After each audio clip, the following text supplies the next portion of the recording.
Hey guys, I've got two huge announcements for you. So I'm about to give you some dates. You're going to want to forward this podcast directly to your wife and tell her to mark your calendar. All right. The first one is coming up January 10th. It's the Men's Alliance 8-year birthday dinner and fundraiser. Going to be here at Journey Church in Richmond, Virginia. Go to our website. There's a banner at the top for you to buy tickets. It's a great date night. Bring your wife. It's going to be an amazing dinner. Get the tickets now. We're going to be announcing our Tribesman of the Year and Tribe Leader of the Year. It's a lot of fun. It's an awesome event. Also, if you don't live in the area and you can't make it to the birthday dinner, no problem. Set up a watch party. Get some food. Get your tribe. Join us live streamed. We want to connect with all of our tribes virtually for our 8-year birthday dinner. All right, second big announcement, and this one's super big. We are having our first ever Men's Alliance National Rally, May 2nd through 4th, Pocahontas State Park here in Richmond, Virginia. We have incredible guest speakers coming. We've got Greg Kokel, Stephen Mansfield. You don't want to miss it. You can camp out or you can get a hotel in the area. We are encouraging everyone to camp, road trip here, grill out. It's going to be amazing. We're going to have a booth giving Men's Alliance tattoos. We are going to have cigars. We are going to have sledgehammer throwing. We're going to have the Barbarian Games, and we're going to have a national all tribes. Guys, this is an unconference. This is going to be unlike anything you've ever gone to because nothing like this has existed. We are putting on a Men's Alliance style weekend for Christian men. The workouts, the speakers, the fires, the food, it's going to be incredible. Don't miss it. Go get your tickets. men'salliancetribe.com.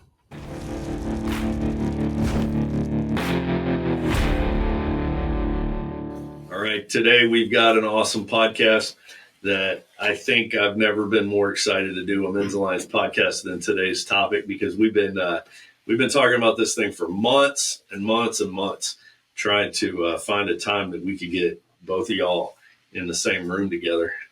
So I appreciate y'all being here.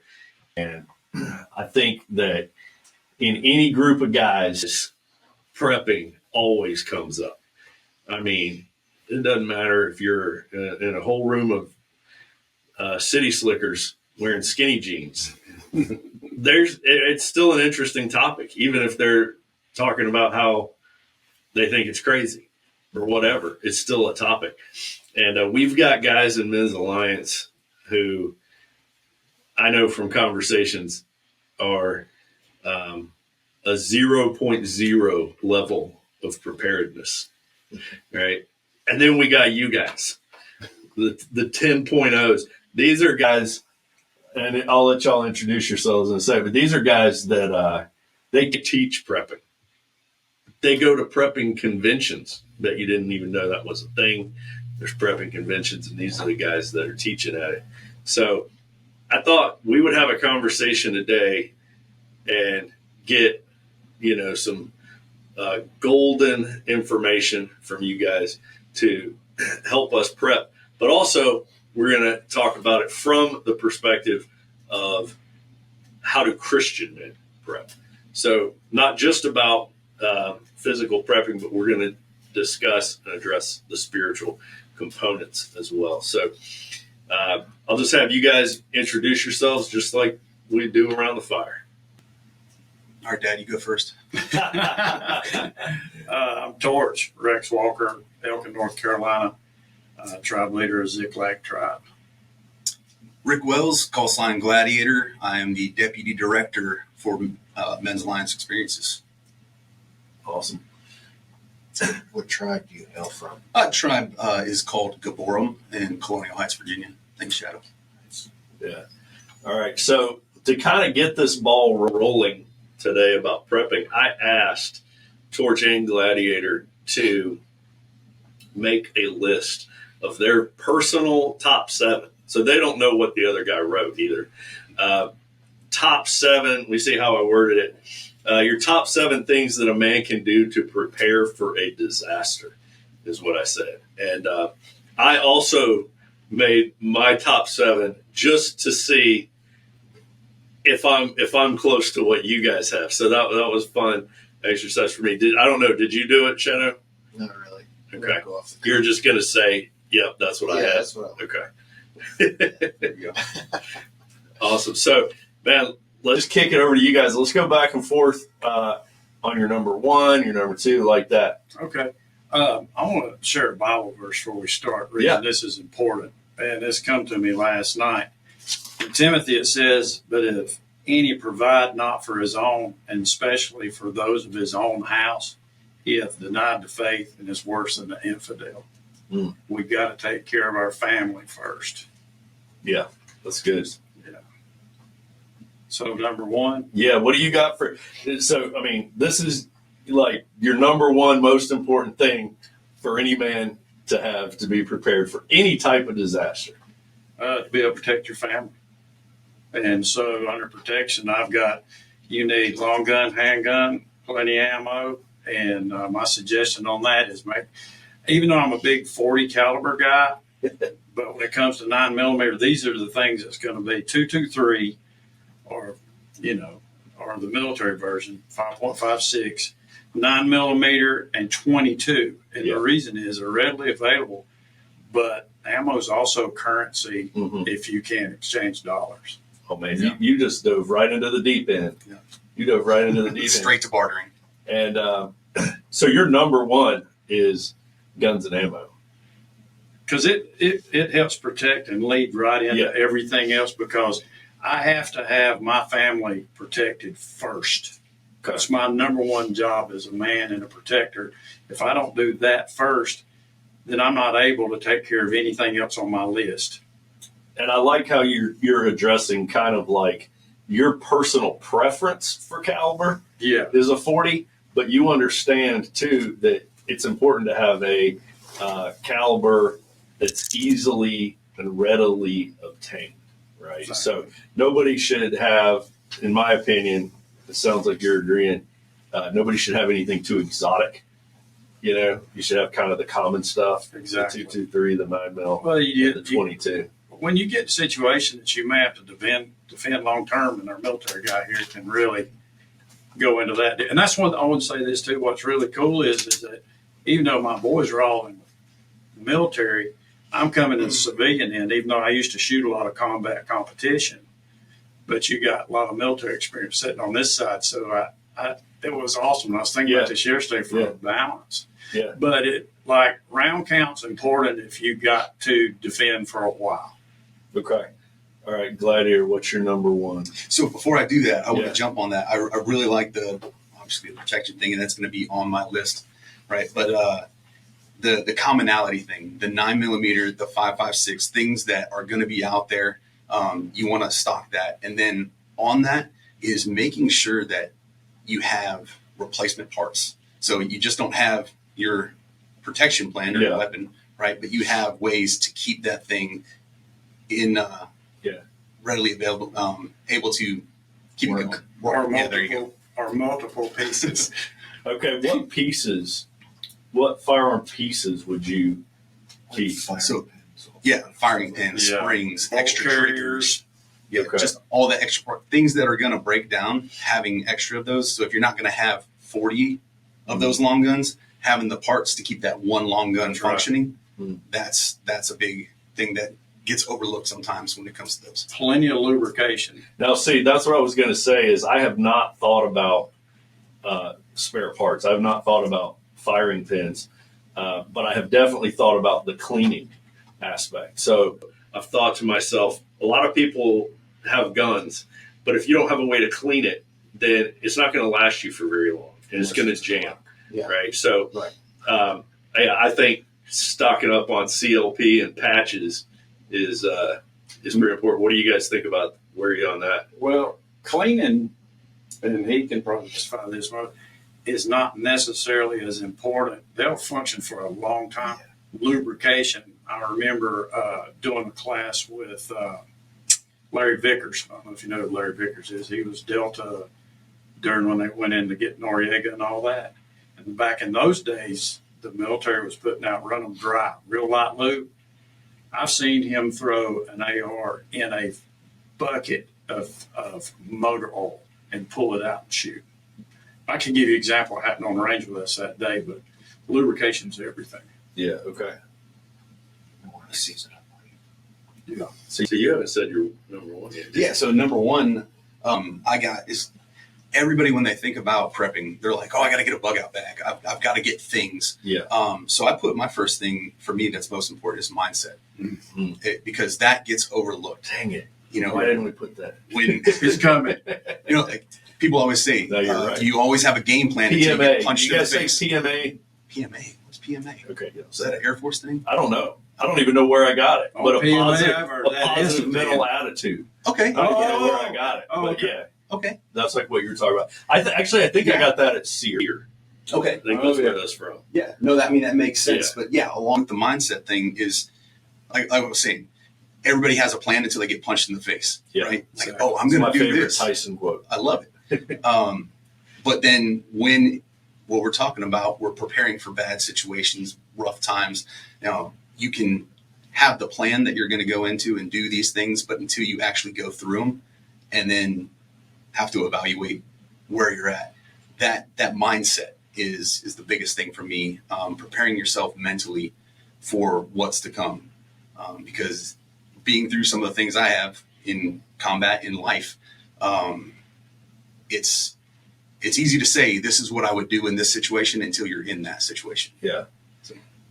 And I think a big part of that mindset is flexibility and being able to change. Adaptability. And, I think the more you get into prepping, the more important that probably becomes, because there's a really good chance, and we can get into some of this, that a person does an awful lot of prepping, and then whatever may happen, whatever scenario may play out in the world, that doesn't benefit them. The thing that they did doesn't benefit them the way that they had planned or hoped. And so I think there's this great ability to be able to mentally pivot and not get hung up on the thing that didn't work. Yeah. Because that is what sinks a lot of people in any kind of a crisis, is they can never let go of that plan that they had hoped was going to work, because they had put so much effort into making that plan. And then when things fall apart, the ability to quickly just throw that one away and move and make a new one is what I've seen separates people on a stress level. Yeah. They're waiting for the zombies, but it's a hurricane. Exactly. Yeah, that's right. But going back to what he said, a lot of people say, yeah, I'll do this, and they think about it, but they never sit down and go through the scenario. What if you got a gang of people show up, or you're hung out in a gang of people? If you don't have that mindset, I don't care what you own, it's useless. Right. Until you have gone through the mental exercise of knowing what you're going to do, and plus being very capable of pivoting on your feet like you're talking about. But a lot of people, they just nonchalantly say it, but they're, all right, what's it going to be when it comes crunch time? You got to love those people behind you. You don't necessarily, it's not that you hate the people in front of you, but you got to love them enough behind you that you're going to do what it's going to take to protect them. So, one of the things that was the most memorable, one of the things that has just made such an impact, burned into my mind when I was at SEER school, was they said, when you think about freedom, what do you think about? What are your freedoms you think about? And then they come in and take away your ability to breathe and your ability to drink water and your ability to go to the bathroom. And then at the end, you talk about freedom again, and your concept of freedom has been completely changed, right? And true freedom is the ability to take a deep breath of fresh air and drink clean water and go use the restroom whenever you want. So that was what I had in my mind. My number one that I put down is water. I put water because I think that's the first thing. Actually, oxygen is the first thing, but I didn't put that. I was like, the first thing is your family and you've got to have clean water. You've got to be able to drink water. If you dehydrate, it doesn't matter how many guns you've got. If you dehydrate, you're all screwed. I don't want to jump the gun, but did you go down like the rule of threes? Is that what you got? Yeah. No. Okay. I don't need, you'll have to explain that. The rule of threes. All right. Do it. So you just said water. You can go 3 days without water. Oh, you yeah. can go 3 weeks without food. Right. Yeah. That 3 minutes without oxygen. Right. Yeah. Yeah. So that's why I was wondering if that's where you were going with those. Okay. Yeah. And 3 hours without shelter. Yeah. But one that I've heard before that I think would pertain to a lot of our guys and guys that listen to this podcast now is 3 seconds without hope. Yeah, that's cool. That's good. And that goes along with that mindset things. I remember hearing this story that they told us at SEER about a guy. This is not any kind of a military scenario. It's just some bush pilot ran out of gas and landed his little Cessna on just some desolate block of ice, in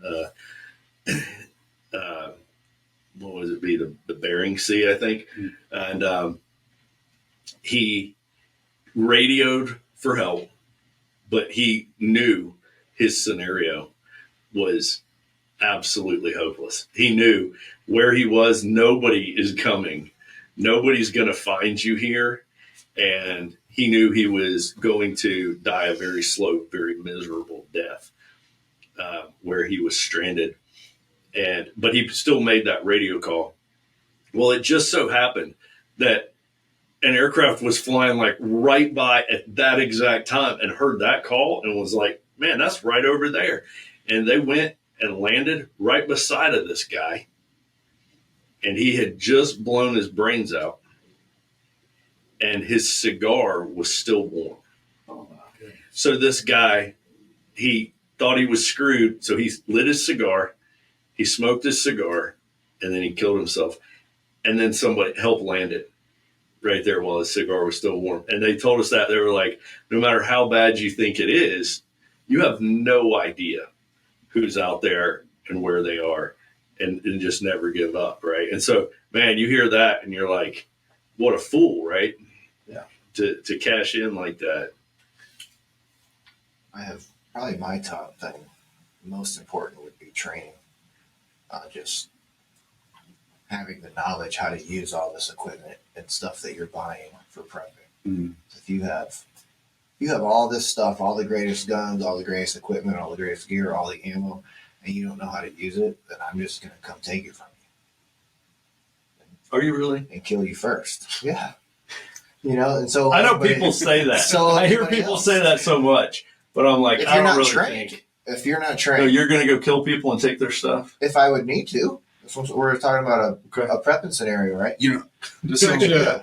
this actually. If I know you have, Oh, yeah. if I know you have all this stuff, and I know you don't know how to use it or how to defend yourself, of course I'm going to. And I know I do. Of course I'm going to come take it. That is a common answer across many preppers is that they're just going to take your stuff. Right. And I had that same mindset when I first started because I was in a different frame, different time in my life. But now it's drastically changed. And I'll get into that down the road on my notes. But that was my number 2 was training, and having skills over supplies. Because you can have, like you said, all the stuff in the world. I can have all the guns. I can have all my food. But if I don't know how to use, I don't know how to start a fire. Yeah. Right.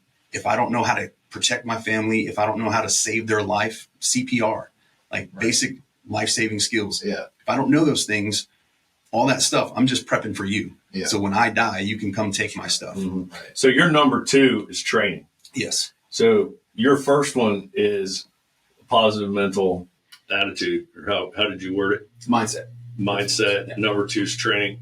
What's your number 2? Well, back what y'all were saying is, I cut my whole umbrella is this. I don't stockpile a ton of stuff. because I think on my feet. I'm going to improvise something and adapt to what's going on. Mm-hmm. So, and then that's kind of under my seven's under that umbrella. Yeah. You know, I'm gonna figure it out. And so, food, and this is what I've actually been telling my church is, you really just need a year's worth of food plus 10%. These people got 25 years worth of food put back. I'm like, and when we're at prepper camp, even in during, I do the church service there too. We've actually had a couple people get saved at the first one where we met first time. And it was pretty insane. But I tell them every year, I said, even in my class when I teach mental and spiritual preparedness, stop the survivalist mentality. We're supposed to thrive in Jesus Christ. Stop this survival means you're laying over there half breathing, you know. So I tell my church a year's worth of food plus 10%, you're going to need to give 10% away. You're going to need to help people that need help. And then under food was, like you said, water filtration. So if I got a year's worth of food, I'm going to be able to figure out how to barter and get some more food. But I'm going to have seeds and manual garden tools because in a year's time, I can grow me some more food. Mm-hmm. And you need to learn how to garden now, learn how to do raised beds. Under that is knowing how to can. You need canning supplies if you're going to do that. That goes under the umbrella of food. Food preservation. Yeah, learn how to. You need salt, canning salt, vinegar, spices, coffee, and tea. Coffee and tea is going to be a huge currency when it goes back. This is a currency. Yeah, we need plenty of this. That's right. And so, wait, can you hold that right in front of you for the camera? Yeah, right here. Okay, there we go. Tribe coffee. That's right. Drink that all the way up the day. So, and one thing I've learned over the past couple of years is teach yourself how to eat one time a day. I've been doing the keto, and I've been cheating a little bit here lately. But people think if they don't eat 3 times a day, they're going to die. The Indians said that white men ate by the clock. Yeah. And learn how to live off that keto. And my last thing under that is alternate ability to be able to cook that food. Whether it's like a Weber grill that you could put wood in or charcoal or whatever, or over a fire pit or something. And you need to practice all these things before it happens. Right. Yeah. No, that's really good about a year's worth of food, but you don't have to have 3 meals a day, right? Right. I think the second of a disaster beginning, you should immediately go down to eating just what you need. Yeah. Right? Like the years of plenty just screeched to a halt. So don't eat 3 meals. Yeah, you don't have to. So how many calories are there in MRE? So like 3,200, I think. Yeah, I mean, literally, that's 2 days of working. Yeah. Really, most people don't need that much. All right. What do you got, Gladiator? Number 2. On that, you're at my number two was training and skills. And one of the things I had was grow a garden. Yeah. Because, a lot of people stock up the seeds. Like, I'm just going to grow a garden and feed my family like that. Well, if you've never tried to grow a garden. From seeds? It's not that really easy. hard. Yeah. Yeah. So get out and practice that stuff now. That goes along with the training and the mindset thing. Practicing now. So if you're going to grow a garden, if that's how you're going to plan to feed your family, do it now. Get in your backyard, like you said, a raised bed garden, plant the seeds and see what you do. Make mistakes now so you're not making mistakes when you actually need the stuff. Right. So the training element isn't just like learning how to shoot, but it's all kinds of holistic. Learning how to be self-sustaining, self-sufficient, and learning how to do the most with the least amount of resources. And that includes like learning how to defend yourself, learning how to, situational awareness, learning how to read people, learning how to talk to people, learning how to de-escalate, knowing when to fight. I think about going back to being on my grandparents' farm. I give a lot of credit to my dad for my mindset, teaching me that, being in the woods and all that. Even though we were in town, we were at the farm all the time. He was a corporate pilot, but his favorite saying on Saturday is, let's cut one more load of food, one more load of wood. Mm-hmm. But I stayed there all the time, and every morning they would get up at 5:30, put wood in the wood stove. Even though they had electricity, my grandmother still cooked on that wood stove. She still canned. They still raised a garden. They were still farming until they both were after retirement for a while. But I learned so much on that farm not necessarily the technique of that, but that mindset. You don't need the rest of the world. Yeah. You don't have to have. Only thing you really need is staples. You can pull some things off. I mean, we the grandkids, we even named the 2 hogs they had one time Oink and Moink. We used to go out there and pet them, you know. But we're only removed a generation from people that knew how to do this. But we're one generation now that don't. And that's one reason I raised a garden. My boys hated it then. But my garden's like 100 feet long and 70 feet wide. There was a lot of hoeing for them to do. Mm-hmm. But when it hits the fan, they can feed themselves. So my number 2 is food. So I did water and then food. And I don't know, when you said a year's worth of food, one of the things I feel like listeners and myself are wondering is, what does a year's worth of food look like? And do you measure that by calories? Or are you thinking how many calories a day times this many people times 365? Is that how you would do that? So that's how like food storage. Right. If you it's by calories. Right. It's by calories. Is it based on using 2,000 a day, or is it? So that's something that individually. Yeah. So normally you want to go with 3,000 calories. That's like standard. Everything is good. Yeah. 3,000 calories is what we live on if you're working, right? So times that by the people per day, and then that's what you want to have. Yeah.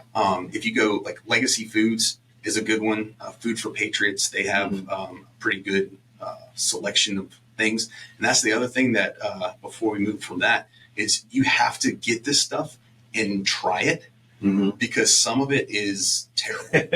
Like some of them are great. Yeah. Some of them have like good stews and soups and stuff like that. But it has to be something that you're going to eat. Don't stock up a year's worth of beef and broccoli or like mushrooms, soup, Campbell's, whatever, and then you never eat it. Right. Learn to like it if you're hungry. Well, There's a real simple way for the question that you're asking, and this would help the guys that's listening most that don't have any experience like you guys do in the military on having to have a supply chain. Just go to Walmart. You can buy a can of beans for less than $1. All right. I'm going to plan on eating 2 meals a day if I'm working hard. You know, if I'm really working hard. And I said, okay, I'll probably eat a can of pintos. I might eat a can of green beans. I might do this. Lay that out there. Go over there and get you the big cans of chicken. You know, it's already cooked. All this stuff's already cooked. You can eat out of the can if you want to. And that's the reason you have your spices. And just set that aside, and you've got that. Then build you a rack. Get your year's worth. And that stuff it's good for a lot longer than the date says. Yeah. And so just keep that in constant rotation. And that's the easiest way for people to do that. But they still need to learn to can and stuff. And then when you get into it deeper, you can specialize in what he's talking about, because you guys got a dehydrator. Yeah. That thing is awesome. I've got a dehydrator in my food plan, because I know I don't have enough food saved up, you know, to feed the whole family for the rest of our lives. And so it's hunting. I'm a deer hunter. Yeah. And so I know how to take a deer and skin it and debone it and grind it and vacuum seal it. So we're going to become carnivores. Well, there's one thing about that, though, is, and that's one reason I'm big, and most people want to do vegetables. Everybody says beans and rice, beans and rice, and beans and rice. Right. You need the protein. I'm big on storing meat, because if it gets bad for a while, there's not going to be any more deer. The people, when they see 3, they're putting all 3 of them down because their family needs it. Yeah. And the deer population is going to vanish in a year's time. Yeah, I mean, it'll go. Yeah, even in my area. I mean, you know, even though. But that there's about 30 times more deer in North America than there was 100 years ago. I know, it's crazy. It's like God has been stocking them up for those who deer hunt. But and here's a real world example in the county close to me. I'm not going to say the population, we can talk about later. But when that group of people moved into that area, there are no more deer down there. None. They have killed them all out because for their family deal. And if you get black tongue or anything like that's come through, like Stone Mountain did up there, your deer population will be gone 3 months. All right. Keeping it moving here. What's your number 3? Currency. Talk about that. Okay, so old silver, dimes and quarters, because you can get a gallon of gas for a dime or a silver quarter. Old silver money, it's 90% silver. And I tell you something else too you need to start doing. That's coins that are before 65, by the way. Yes. 64 and older. Yeah, that's right. Who's going to care about gold or silver if it's not worth it? You'd be surprised. And because for a long time, how the wealthy get really wealthy is when everybody else is panicking on something, they're taking in the gold and silver. It's a tangible asset. Yeah, it's a tangible asset. It's always been like gold doesn't fluctuate in price. Dollar goes up and down. Gold basically buys what's always bought. Most of your financial guys. So your currency, you said the old coins that are solid silver. Well, 90%. Okay. Yeah, they're not. And my other is start banking on 1s and 5s till that goes bad, because it's great if you got 5 $100 bills in your pocket traveling, but if it goes sideways, you're not going to want to give $100 for a few gallons of gas. You need plenty. I always have, like in my go bag, I have a Ziploc bag with $100, $200 worth of 1s and 5s in it. And other currency is 22 bullets. Yeah. Or that's so I definitely agree with you on that ammo as currency thing. Yeah, that's a good one. All right, what's you already said your 3 or no? No, I haven't said 3 yet. All right. But on that currency thing, you were hitting it. So gold and silver, because it's a tangible asset, but things like alcohol, cigarettes, ammunition, those things that people are going to want and coffee need. and tea. Yeah, right. Yeah. Like, I don't even remember which prepping book this was. I think it was actually what was it called? Was it 1 minute after? Yes. 1 second after. 1 second after. Yeah, that book. I read that so long ago. 1 second after. He talks about cigarettes, because the people that are addicted, man, they'll trade you anything for their cigarettes. So I think it's probably a pretty good item under our currency topic here is especially if you're not a smoker, really, just get a carton, of cigarettes. Yeah, Lewis and Clark said that was the number one thing they missed, but they ran out of them. They crossed the Sierra Nevadas. And some alcohol. Well, you got a bottle of whiskey and a carton of cigarettes, you will be able to trade for whatever you failed to have. Yeah. You've got yourself covered. So, all right. So my third is security. And I'm thinking like on the homestead security. So one thing I like is Dakota alarms. So at the front of the property, I've got a little Dakota alarm that just sends a little ping inside the house, so I know when someone's coming through the front gate. All right, you got to tell us what's a Dakota alarm. It's just a little sensor.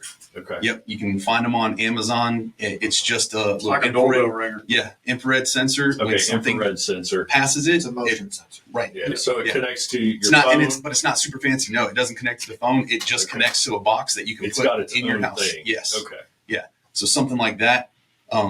Does it require electricity or batteries? Power? Okay. Yeah. So it's not something you necessarily want to have if you live in a neighborhood. It's going to be you will be playing music in your house. You go set this up after the incident has occurred. Yeah, or if you live in a place that no one if ever you got comes to a place visit. a long driveway, they get Right. Yeah. Yeah. And so speaking of the long driveway, now this is getting way into the weeds, but so I don't have this, but someone does. Lawn gnomes. Yeah. That may be filled with something that starts with a T that you can buy at gun stores, right? That are strategically placed at distance 300 yards, 200 yards, 100 yards. So people just think, hey, I've got also lawn serves across my driveway, that serves to let you know how far away the guy is. Right. Yeah. He's at the green gnome. There you go. It's 200 yards. I love that idea. Yeah, but no, so security, having those things in place around the home, and kind of along the lines with that is if I'm not there, one of the things that I love is a binder for my wife and kids. So a binder that says, hey, this is where the breaker box is. This is where the water shutoff is. This is how you start. Like, put the manuals of all your stuff that they might need when you're gone. This is how you start the generator. This is where the gas and oil is. This is where it goes. So just a binder that has all that information in for your family in case you're not there, say we're at work or we're away when this happens. She can open that binder up, and then they can go through all the things that you would be doing if you were there. That's an excellent idea. Yeah, that's really good. I like that. Amen. Has money gotten in the way of how God can use you? Let me tell you about Tom Love, certified financial planner with the Main Street Group. Tom Love from Tuckahoe Tribe, a.k.a. Doc, can absolutely get you squared away with your finances. My wife and I use Doc to handle our personal finances, and his team is second to none. Tom is a certified financial planner. He's a Dave Ramsey SmartVestor Pro. He's been ranked top 40 under 40. He's been ranked number 2 in Richmond Times-Dispatch. He's been featured in the Wall Street Journal. And make sure you mention Men's Alliance whenever you reach out to Doc. He gives Men's Alliance Tip of the Spear Ministries a portion of the proceeds when you invest through him. He's a fee-only fiduciary, which means he doesn't make money unless you make money. So check out Tom Love at the Main Street Group. And I guess your family has to not think you're crazy. They have to be on board. You definitely have to have buy-in. Yeah. They have to be on board with this. If your family thinks you're crazy, you got a lot of other problems going. Yeah, your family has to be on board with this stuff. They're like, I'm not reading that, or I'm not doing that. It's just your neighbors need to think you're Well, crazy. still, if you just say that's fine, but here's the binder, Yeah. they'll read it if they need it. Yeah. They said that. So, under your security, are you including that firearms, or are we not there yet? Yeah, no. We can do that. Yeah. No, I mean, is that part of your So it is your It number? is. What you want? Right, but I mean, yeah, I'm on 3. Okay. Yep. So firearms, definitely. Okay. I didn't want to go too far down in the weeds because I got other things, and we keep bouncing off each other. But yeah, so definitely security.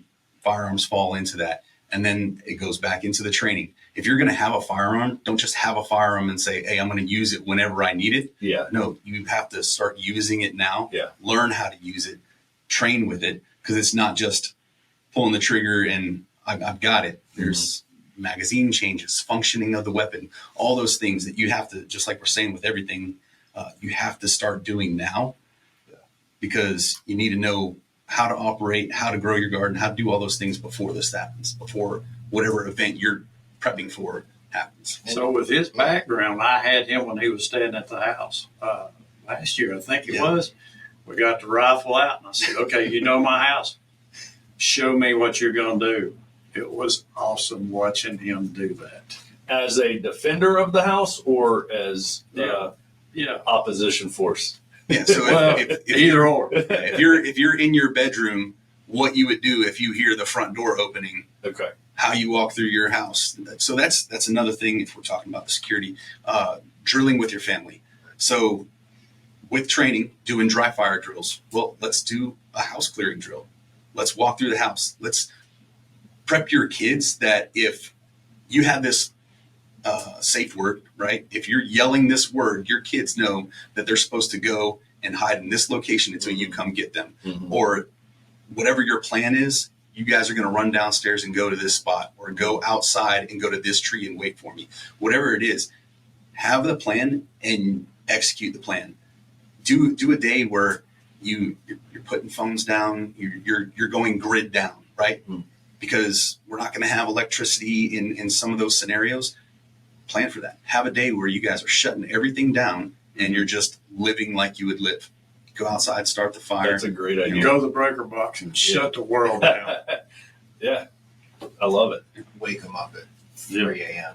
and do it. Yeah, 2 a.m. in the morning, you start yelling that word and see if they know what they're supposed to be doing. Yeah. I like it.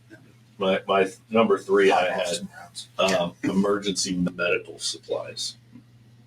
That's a good. Okay. I was feeling like I was getting off base from you guys on that one. So I went food, water, emergency medical. And this is probably something to consider more, think through more, for those of you who have more complicated medical problems, right? Like if you've got a wife or kid It requires a lot of different meds to live. You might need to figure out a way to get those if they are storable, but that's a consideration, right? Is what medicines am I depending on? How long can I last if I don't get to the drugstore this week, right? Because I think, and I was going to say this under food, but it comes up here too.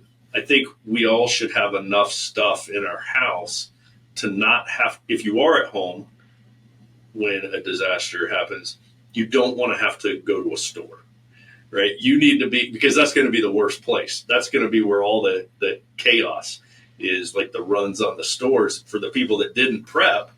And now they're like, oh crap, let me go to the grocery store or let me go to the drugstore. And so that's when you can get all this stuff for free. That's correct. Well, we got a Marine in the room. You can go try to get it for free and maybe get, shot in the face too, because there's going to be a lot of drug addicts going there. Oh yeah, That's where It's gonna be everybody. That's where the drug addicts are going. As soon as the power goes down, they're going to Walgreens and CVS.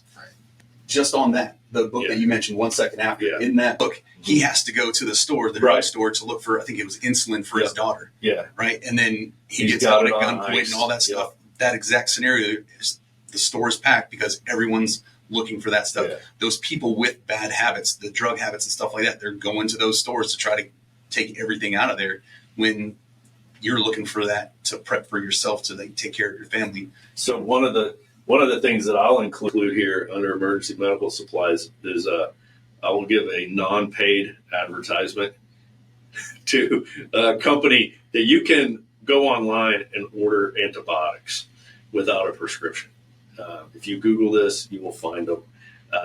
So I've got just some basics: amoxicillin, Z-Paks, Cipro, all that stuff. You can get that and be prepared with some emergency medical supplies, which I think would be great if you get pneumonia or bronchitis or something. It'd be good to have that stuff. make sure you have probiotics on hand if you take that, because it can wipe you out.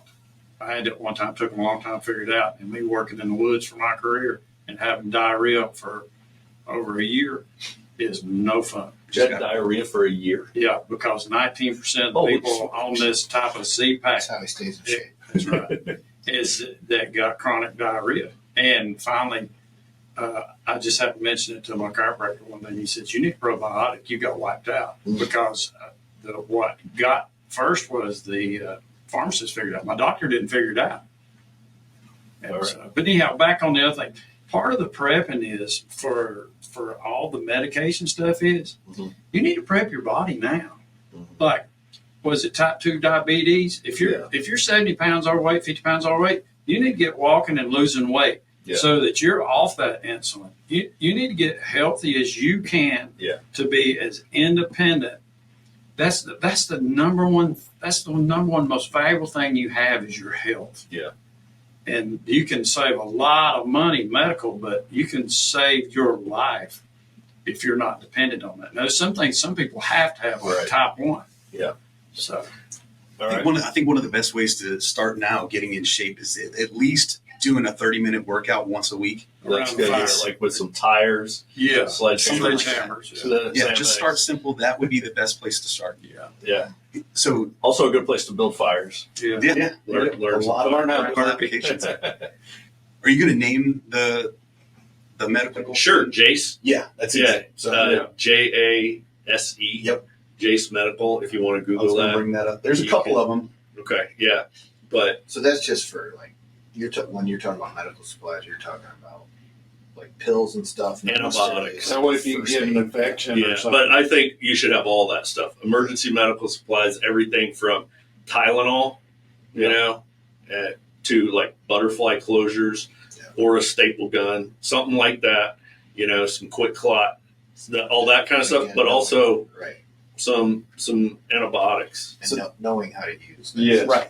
That's one of the things when it comes to medical is people will go out and buy a surgical kit Right. and have no training on how to use the surgical kit. Cool. Like if I run across a doctor and get him into my group, my tribe, right? Then, hey, I've got a surgical kit for you. But getting the practice on whatever you have, if you have a basic bleed kit. You've got some quick clot. You've got tourniquets. Use them. Take the tourniquet out of the package, unwrap it, put the thing on, and use it now. Yeah. Right. Try to use one arm application. Yeah. Try to use your left arm. Yeah. And be really glad that you've already taken it out of its plastic. Right. All right. Just to keep it moving. All right. What do you got for number 4, Torch? Comms. Comms. I bought 2 radios with me on this trip because it's okay to have one radio, but you might run into somebody that you might need to partner with. Like, I just happened to stumble across him that went bad. Well, maybe he don't have radio. Comms, being able to, and see, we're already building a network where I may not be able to talk to the guy way over there, but I can talk 2 guys over and relay. So are you talking about these push-to-talk radios? Yeah. And just dial the channel? And even at home, you can have like a little base station stuff, and you can get like, I think it's $35, 10 years for a GRMS license. True, because the overlanding world has took to GRMS like crazy, but getting your amateur radio license, a lot of people call it ham. Mm-hmm. Get that. I mean, because 5 watts and 100-foot wire in your backyard, you can talk all around the world in some conditions. Because if we can communicate, we Good can way help to one get another. information. Spread information. Okay. What do you got for number 4? So I'm at food storage. So going back to that, but one of the big things, like you said, dehydrator. We actually have a freeze dryer. That's what I meant. Freeze dryer, yeah.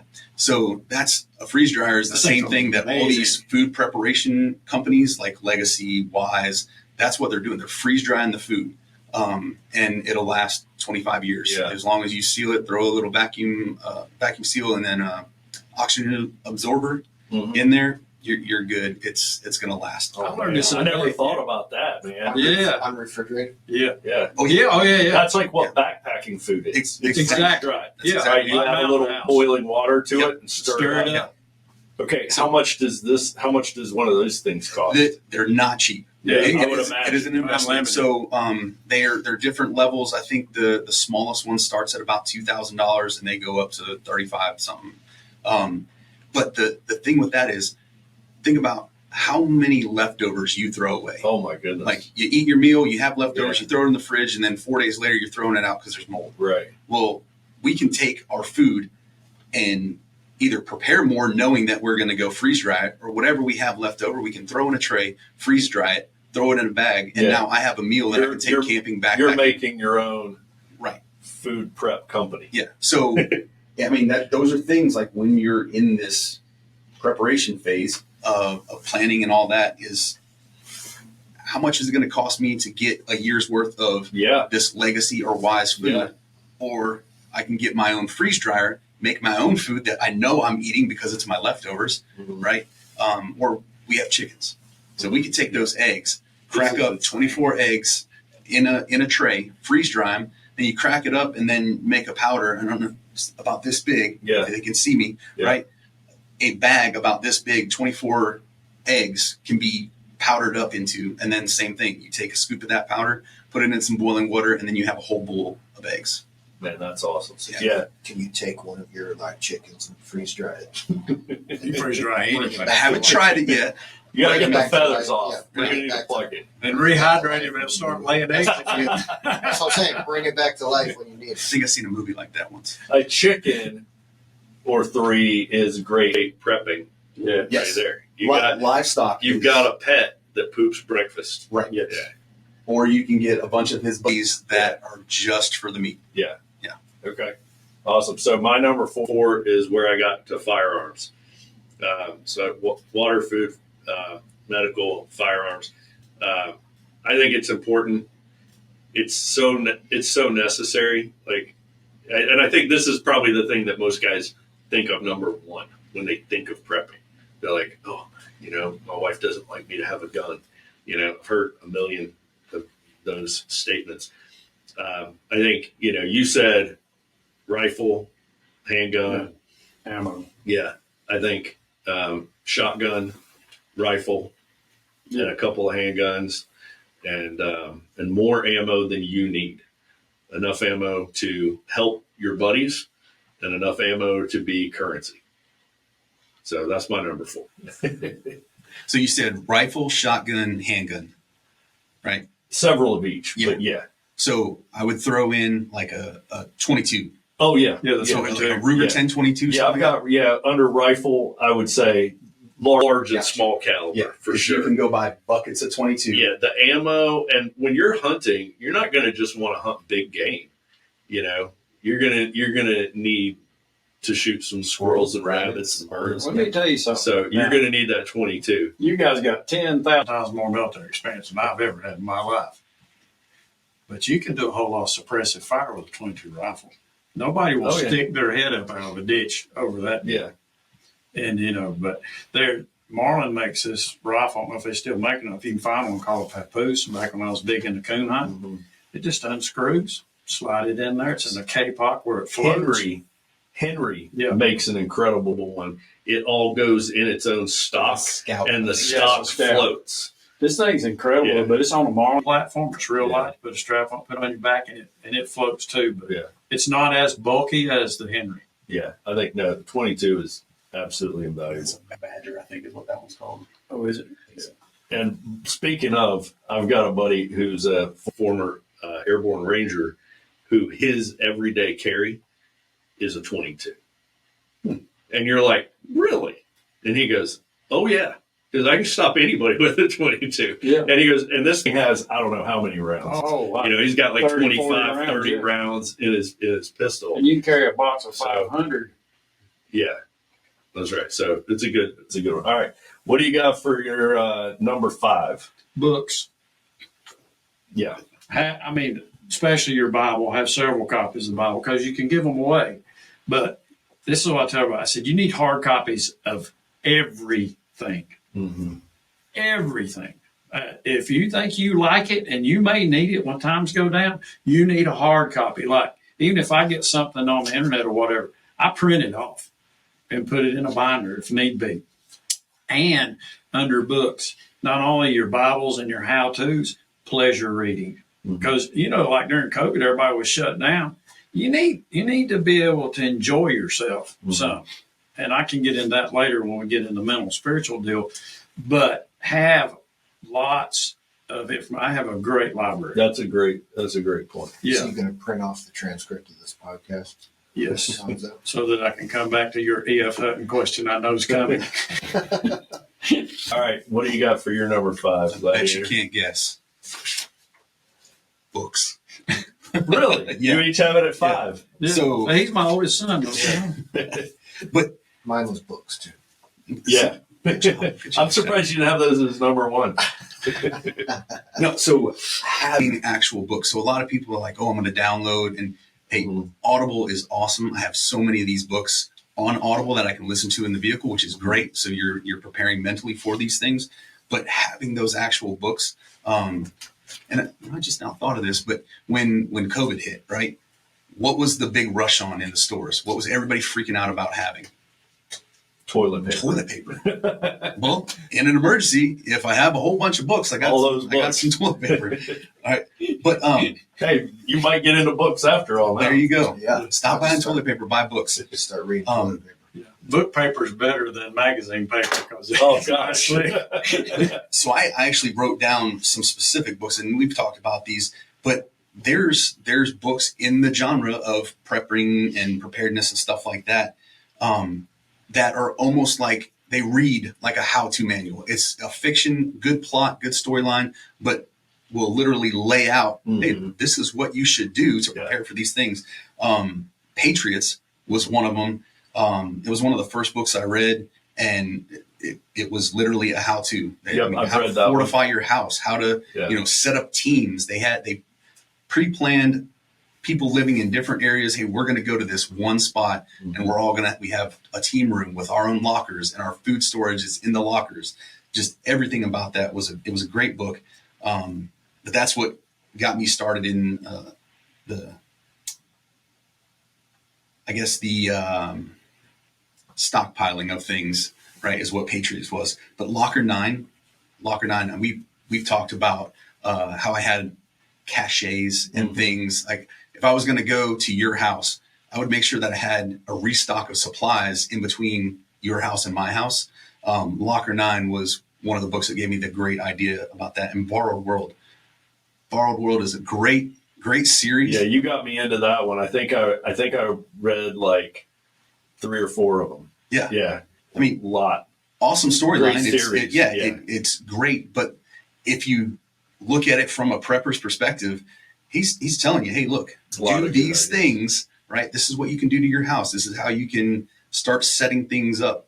So you're getting some good reading out of it, but really some good knowledge to start you along your prepping journey. Cool. All right, my number 5 was I just had more ammo. I didn't lump it under the same category. You categorized well. I just put it out there. All right. So number 6 to you, George. Fuel and light sources. Yeah. Like I have gas, wood, solar. Like I got a group of guys here in the next couple of weekends. We're actually going to teach people how to take one 400-watt solar panel, car battery, and inverter, and it'll run your refrigerator. That takes care of your food storage. And then you pack that freezer full, even if it's water jugs, because if it's full, it lasts longer. Then you can pull off of that, charge stuff with it if you need to, run a few lights. But yeah, fuel is the thing. And of course, candles, fire starter like we got in Patch class, matches. I mean, we were dipping matches in wax when I was a kid, to go camping. And then fire extinguishers under that same category, because the fire department's probably not coming if it's really bad. They're going to be doing something else. Yeah, they're all at home taking care of their own house. Yeah. All right. We talked about this in a group of guys I'm with. If it happens, how far is services? They're not going to be able to spread to too many places. Oh, no. They're thin. Yeah. And they're going to their They're all like going home. They're going first. That's right. They're all going home. Okay. What about you, Gladiator? So this is not an item, but preparing for every day first. So, like you can build your Doomsday package over time, but prepare for every day. How many, since Y2K, so that's 2000 for everyone, people were freaking out about the computer's going to reset and everything, the world's going to end. Yeah, planes are going to drop out of the sky. Right. And it's 2024 now. How many apocalypse? Yeah. How many of those have we had? Like we've had events happen, but hurricanes, tornadoes, winter storms, those things happen every year. Like someone running out of gas in a winter storm. Do you have a emergency car kit? Do you have food food in your car, water in your car, a get home bag? So everybody talks about bug out bags, and that's I'm surprised we haven't talked about that yet. Yeah. But get a home bag is number one. Not everyone. I mean, everyone says I need a bug out bag, but the bug out bag phrase. I'm so glad you brought this up. Right, like I think that came out of like people that live in the city. These are people that are like in my mind they live in a flat in Manhattan. Yeah.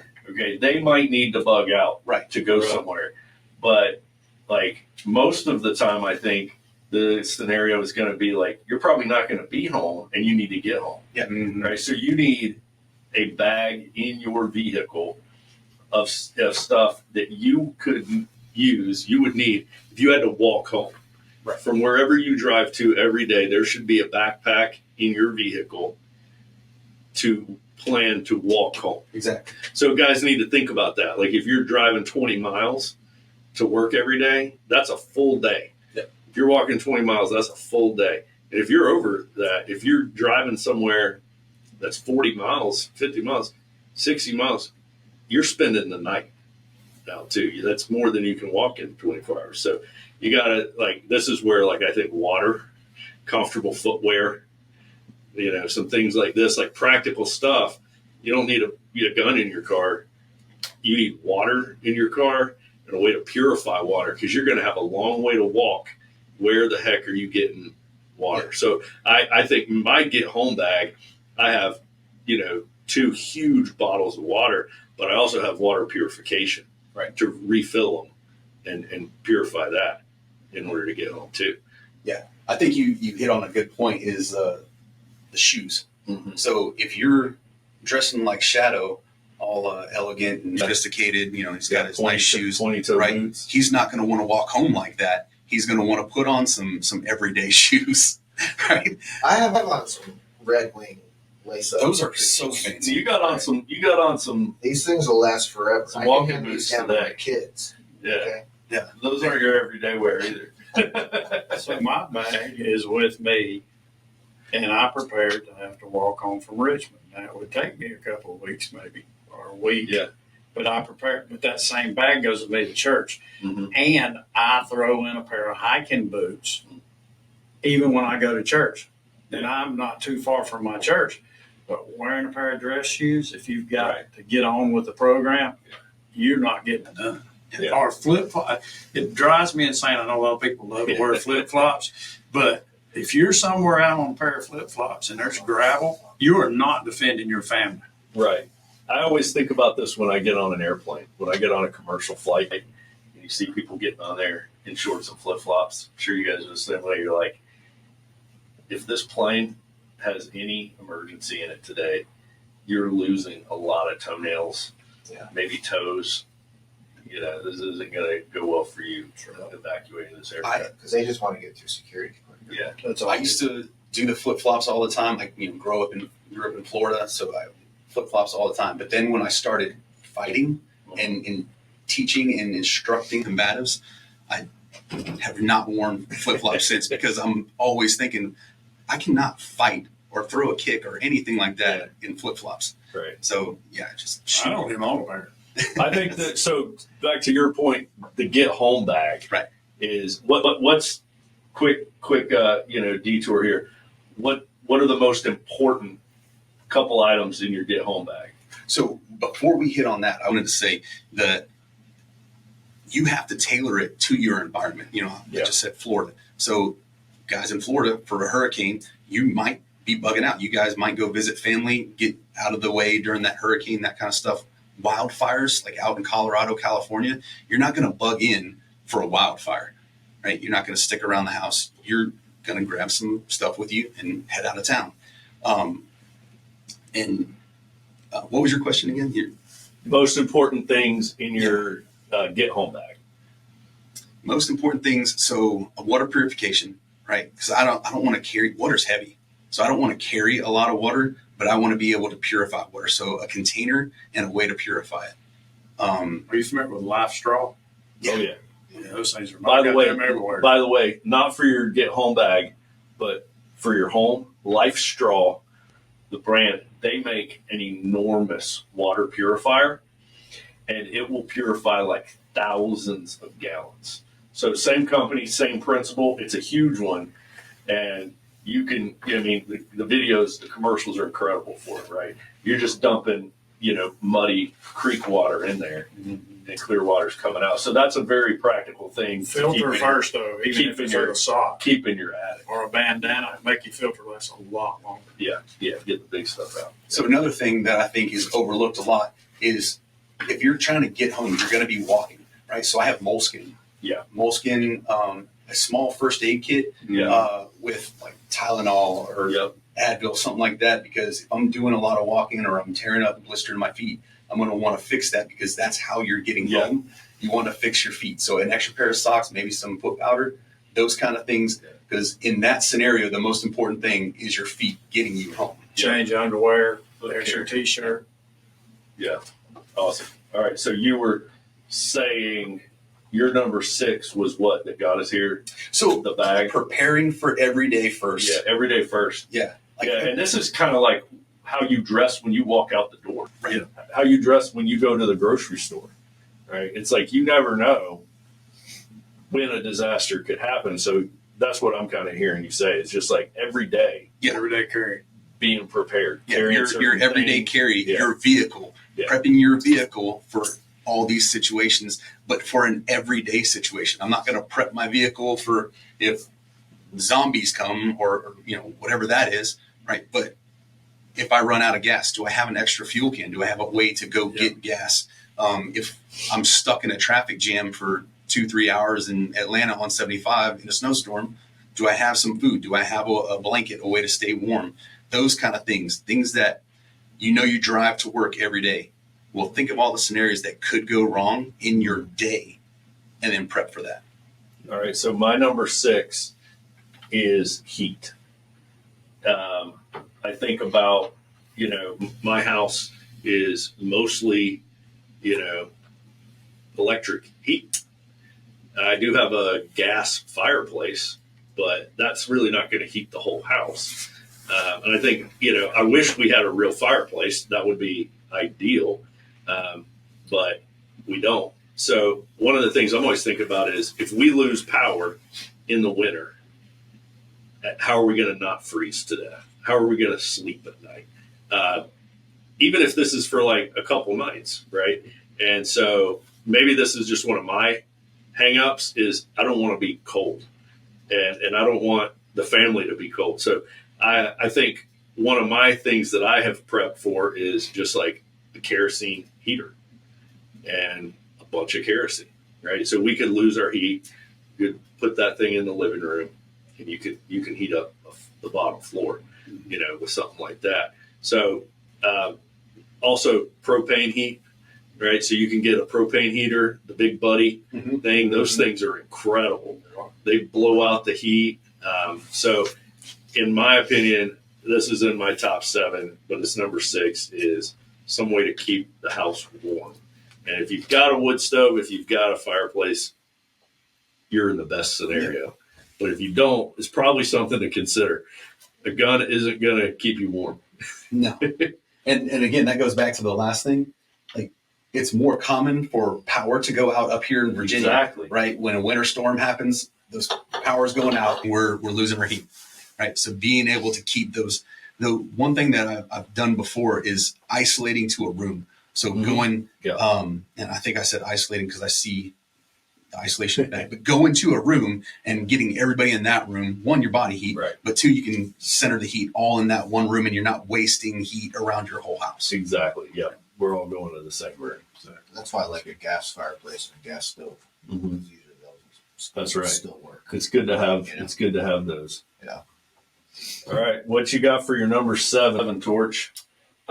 First aid, cleaning supplies. A lot of people think about first aid, but you're going to need to have lots of Clorox, lots of cleaning, because let's say it goes bad and let's say we lose the grid for a while. Could be a storm. I mean, we're so statistically on the verge of having a major solar storm that could wipe out the grid system. It's unreal. Dysentery is going to be unbelievable. I mean, you got to stay clean. If you stay clean, you can stay healthy. And I mean, they preach this to you guys, keep those feet ready to go. And so, all the first aid stuff we talked before. All right. But add the cleaning supplies to be able to clean your house, your body, whatever. All right. So would y'all's list change depending on what kind of, like, if this was an end of world scenario or versus a storm, prepping for a storm and prepping for a disaster? I think the idea behind this list is any disaster, just kind of a generic list. Basics. This is basics. This is not like super nuanced. Like, for instance, he had comms on his. Yeah. If this is an end of the world, like financial collapse, just that kind of stuff, I'm thinking like post-apocalypse. I'm not too concerned about comms because I'm not going to have power or batteries to keep those things going. You can have like a solar generator and things like that. Yeah. But that's not going to be one of my top priorities, because leading into my last one, I'll talk about that in a minute. Comms wouldn't be as big a priority for me. Okay. Yeah, exactly. There's 1 or 2 things that would kind of shift in priority depending. All right. What you got for your last one? Am I good for my last one? Yeah, go for it. So the reason I wouldn't need comms as a priority is because you need to have a tribe. You need to be in a group, right? And when I'm like back in the old days, when Torch was young, they all lived in one house. Mm-hmm. So that's my mindset is I'm bringing people to one location. I'm bringing them all to the homestead, right? And we're going to work together, because going back to security, I'm not going to be able to pull security 24 hours a day. Right. I'm going to need other guys to take shifts to help keep us and all our things secure, right? You're not going to be able to tend to the garden and pull security. All those things, you have to have a tribe. You're not going to be as successful if you're doing it by yourself. So That's good. So, unless you got a Bill's Mountain. Yeah, the whole concept of holing up in your house with the wife and kids is a terrible plan. Yeah. Because kind of back to your point about how you're going to turn into a bad guy and go kill people and take their stuff. Yeah. There's going to be plenty of people doing that. There's going to be plenty of people that are starving and their kids are hungry and their kids are cold. I was speaking more of one would. No, well, that's why I was asking. I was like, you would do that, and you were like, yeah. Oh, okay. Well, I mean, I would if I needed to. Well, then the spiritual prepping part will really be geared. The community deal is the reason we did the calls, because it's a different situation where I live. Yeah. And so, we know everybody around there most of the time, and our community could actually, like where I'm at, even though I'm out in the middle of nowhere, there's a few houses around there that we can pull security out of our house and protect our whole little area. Right. Yeah.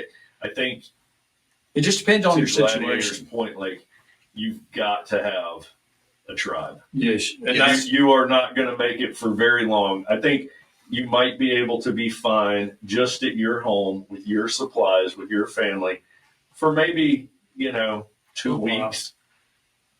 But you're going to hit a point where civilization will start to crumble. Yeah. Right. And when the civilization starts to crumble, when there's been no food at any grocery store shelf for a week, and you kind of start moving into that long-term time frame of there are no police, and there are no phones, and nobody's got gas, so there's no cars. Then it's like, okay, no matter what I've got in my house or how much training or whatever I've got, if a dozen armed dudes surround my house because they're all hungry, I'm screwed. So that's why, Or you better, or one shadow. or one shadow. That's what I told our You better tribe. have figured that out. Yeah, that's what I told our tribe. I said, you're figuring out here the guys that you're going to be able to count on. Because this is one thing I think about, and I've told other people. You can prep and you have people with the same mindset. Hold on just a second. We're going to have to take a second here. Why don't you take that camera and put it right that there? Was the camera Are you shutting serious? off. Isn't Now that it's this- crazy? Now it's freaking It's this whatever points at me. Dude, it's You've shut done off this like a 7 dozen times. So why don't you just switch those two? All right. Because this is just crazy. It shuts off like every 2 minutes. I was like, that's why we moved them.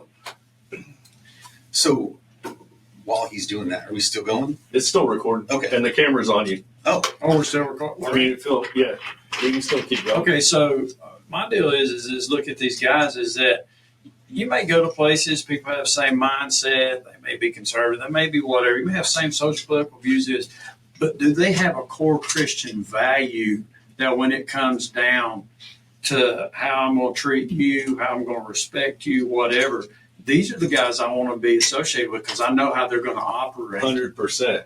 Yeah, and I think tribe brings that into any type of disaster, whatever. Like, we had a guy the other day, it was a terrible situation. My guys pitched together, completely moved him on a Saturday. They even detached the deck and put it on a flatbed trailer and hauled it away from him. And the guy was so excited, he said it looked like a funeral procession for how many guys were going up the road, and set him up in one day and had him living again. Yeah, that's a tribe. That's a band of brothers, and that's the key ingredient for this is, I feel like even the guy who has not one thing on our list, but the tribe, he could make it. Oh, yeah. Right? Like if you've just got one thing on here and it's the tribe, you're still good. Yeah. Well, like to the skills. Mm-hmm. Like I mentioned a doctor. If a doctor is walking up, right, he has a skill set that we need, right? So he might not need to bring, the year's worth of food with him. Hey, you have a unique skill set that I need, It's right? back to the barter system. Yeah. Yeah. But the tribe thing, I think, and you'll see it when we go into the worst mistake part, right? Having tribe, having community, because you won't be able to do these things by yourself. All those skills, all the things that we've talked about so far, you're going to have other people.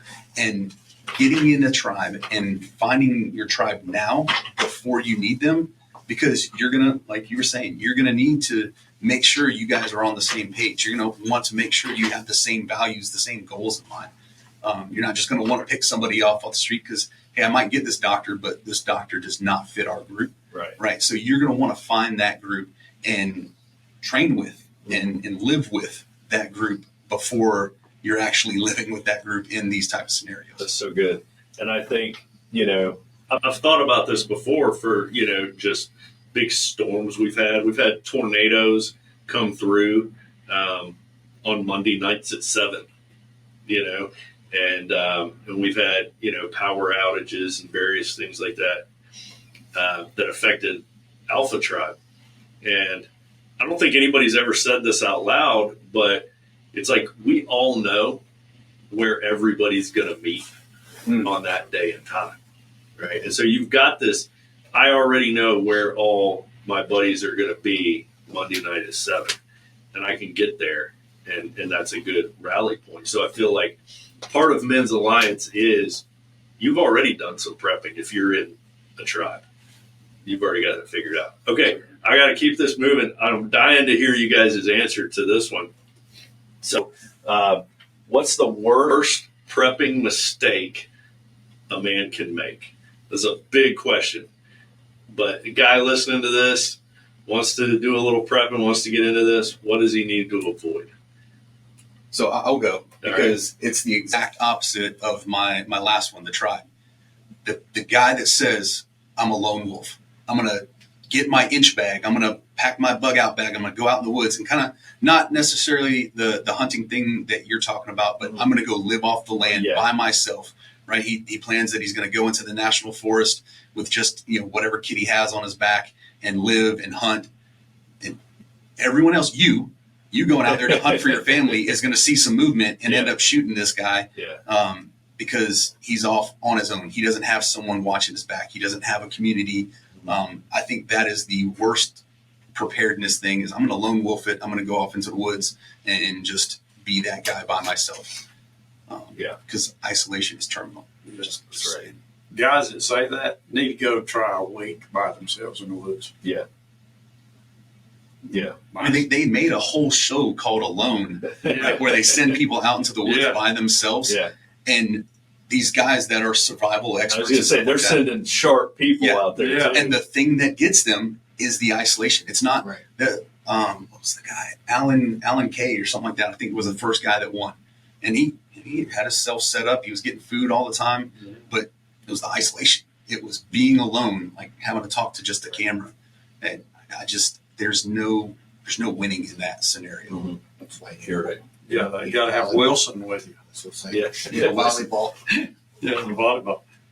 All right, worst mistake. Not preparing at all, thinking that you're going to get it together when it goes down. Yeah. It's early. It needs to be part of your lifestyle. I agree. Not that it controls you or consumes you, because I think it's, the first day we talked about this was the first day you and I met when we pulled our kayaks. Yeah, we were kayaking together. And, and talking about this, you can get over insane about this. Mm-hmm. Over prepping can be a mistake. You can make it your idol. Exactly. I mean, because when you start relying on you and you're not trusting God for it, God tells you that, you need to prepare. It's all through the Bible. But it's not what you do. It's not who you are. Who you are is you're a servant of the Lord Jesus Christ. Yeah. And he's going to take care of you if you just do enough on your side to do the right thing. And I think it's two extremes, people that don't do anything and that you got people, they are doomsdaying for a century, Yeah. I like how you said you can make it an idol. Because I know. True. We see that, don't we? Yeah, guys, this is fun. like prepping, getting all these things, going to the training, buy a bunch of toys and shoot guns. And your excuse is, hey, babe, I'm planning for our future. I'm trying to keep us alive. Right. But really, we're getting new camping gear, new weapons, and, all this stuff. It can get obsessive. So I'm glad you pointed that out. Like, it's true. Pace yourself. Have you seen those people who buy like the underground bunkers? Yes. Oh, yeah. You'd be surprised the people that we run into. Thousands of dollars. Yeah. Yeah. Wouldn't they? We have a friend that was on that show, that Doomsday Prepper show. Yeah. Awesome guy. He was not the crazy one. No, they tried to make him out to be. Yeah, but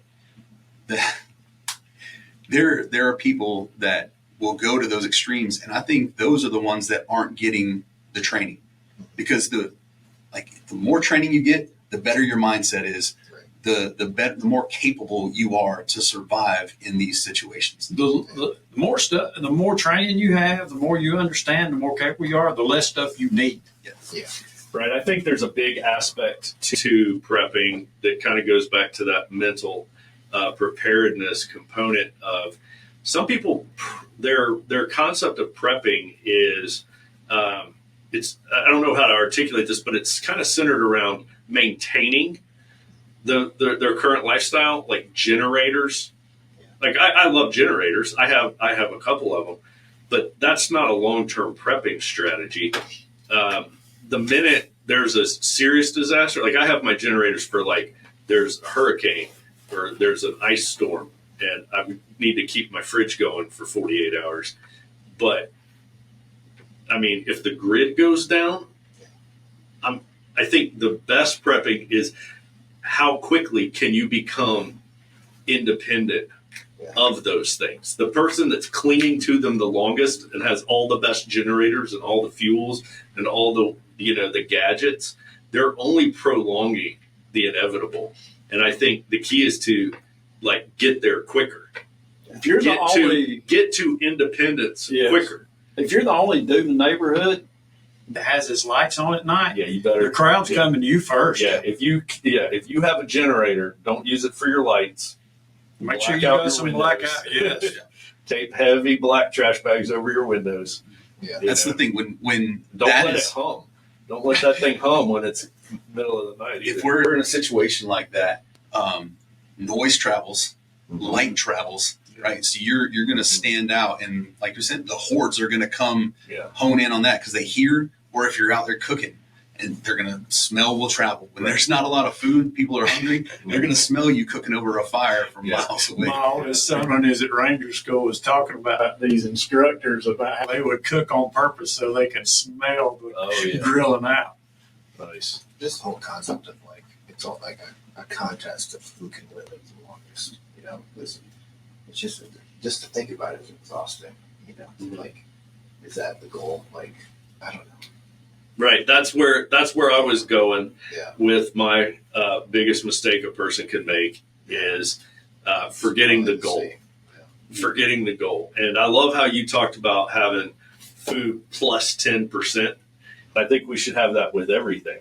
Whatever it is we are, preparing supplies for, think about it for some other people. Like extra bottles. Get extra everything, right? And so that you're in a position to help others, because I think when this event occurs, for one thing, it's going to be a great opportunity to share. It's going to be a great opportunity to talk. And I kind of want people coming over because I can help them out, because I've been smart enough, hopefully, we'll see, to put myself in a position where I can help a guy and share the gospel with him. And the thing I wanted to share, and then, kind of move us into that spiritual component, is I believe that prepping is biblical. And I get that based off of Joseph. So, God blessed Joseph with a vision for bad times were coming. And if you don't know the story, he gave him 7 years of bountiful harvest. So they had excess. They lived with massive amounts of excess for 7 years.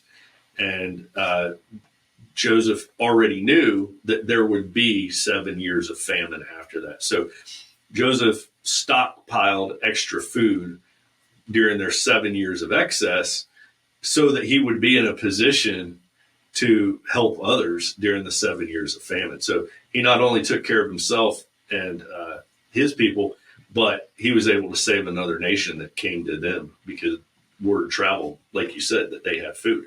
Word travels where the food is. So we've been living in a period of excess in this country for decades or centuries, and probably ever since 1929, really. Mm-hmm. We've had some excess. And I think that there could very easily come a day where we're now living in a time of famine.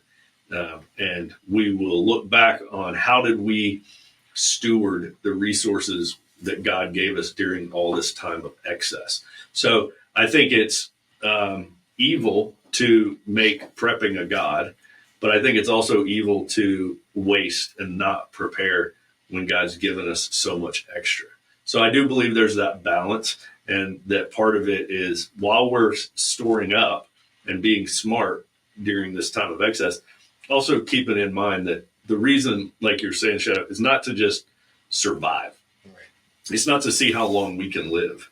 Right. It's see how long we can help others, see how long we can be around for the mission that God's put us here for. Exactly. Right? I think if I just went off by myself and took all my supplies off to some cabin in the middle of nowhere to see how long I could live, there'd be no point. Right. What would be the point of that? Right. So I want to stay where people are. I want to stay engaged. I want to stay there, as long as I've still got kids, that's the priority. But, even when they're gone one day, helping others, helping people that have young kids and being there, kind of like you said, to support other families. So with that, my spiritual piece about Joseph, let's move into our last question about how should we as Christian men be prepping our souls, prepping spiritually? Because there's a lot more to this than just physical survival. Yeah, and this is one thing I teach in my class too, but it's interesting you mentioned Joseph because I thought of him and Nehemiah, but the ultimate prepper was Noah. That's right. And nobody listened, except for his household. Yeah. Yeah. Now he had enough food to last forever. He had all the animals. Yeah. But the thing of it is that, and this is what I tell everybody, you can have all this stuff, but if you are not mentally and spiritually prepared for when it happens, you're in a bad way. You're not going to make COVID prove that. I mean, I've got a list of stuff, how bad mental health went up, suicide. This one thing, and I thought of you when I had this, just 1% increase of unemployment triggers 5% increase in mental institutions. Mm. And you know that from your background. But my number one thing, and I did do 7 things on this. My number one thing is having a spiritual understanding how things work, a biblical understanding how the world works. And I go straight to Romans 8:28.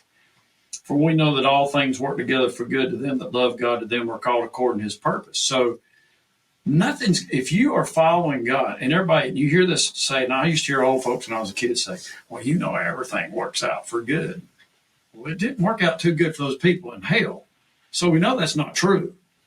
But if you break that verse down if you're born again by the blood of Jesus Christ and you love God with every fiber of your being, heart, mind, body, soul, spirit, and it says, and if you are in his will, doing his will, and I am living proof of this, you are guaranteed that no matter what happens to you, that it'll be the best thing that ever happened to you in your entire life. And God will use that. Mm-hmm. And you've got to have that mental attitude that brings you to a thriving mentality rather than a surviving mentality of living in fear. And so when you understand those things, and you got to put back in your soul the Word of God.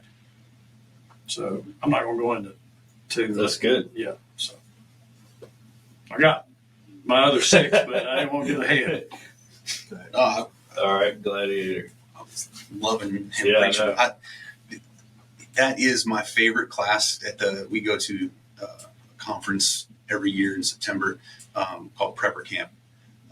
And when he teaches that class, it is my favorite class of all 64 classes. Not just saying that because you're here, but I think it's the most important. I think our listeners are going to think it's the most important. But yeah, so back to like when we were talking about that, where I'm just going to come take your stuff. Yeah. When I first started, I had that same mentality, because I was in a different time in my life, that I had no issue with, I'm going to come, if it's for my family, I'm going to take everything you have, right, to provide for mine. Now, completely different.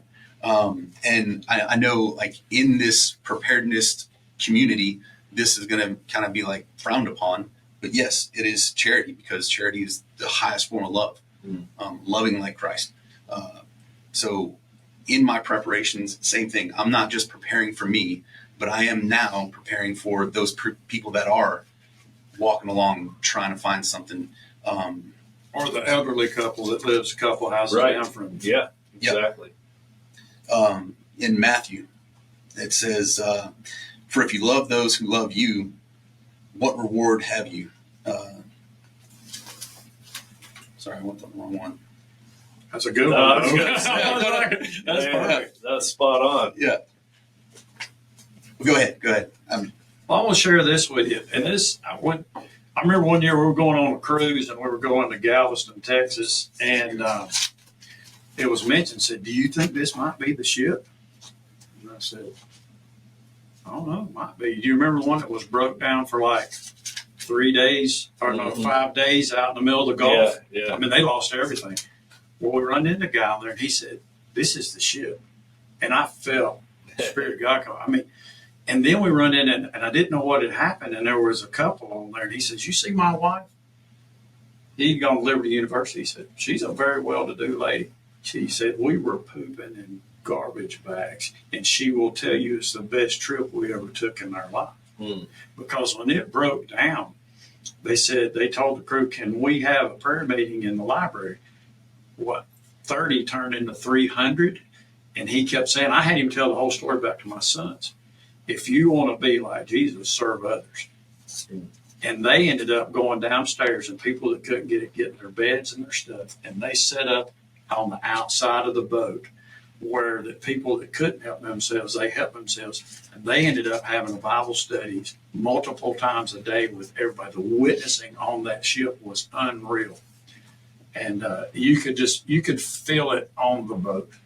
Man, that's really cool. Yeah. That's amazing. Yeah. That's a great example of what we're talking about, for sure. All right, I found it. All right.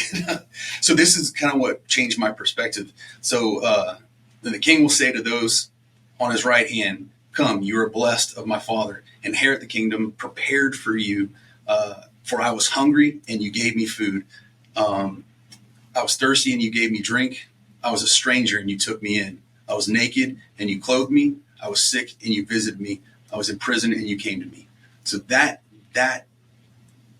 is kind of how I'm thinking now. Change my perspective on, I'm not just preparing for my family. Yes, my family is my priority. Right. But I also want to prepare for those people that I can't, because I want to love them. If I'm taking them in, that gives me the opportunity not to just save their life with the preparedness things that I have in this world, but I have the opportunity to share the gospel to save their life for eternity. Oh, man, that's it. Yeah. But it's a community. Right, it's a community mindset. And first thing you need to go to is your church community. This is the first people you need to take care of. You still need to take care of people around you, but these are the people that you've built time and relationship with. Yeah, that's good. I think we touched on it, but the easiest,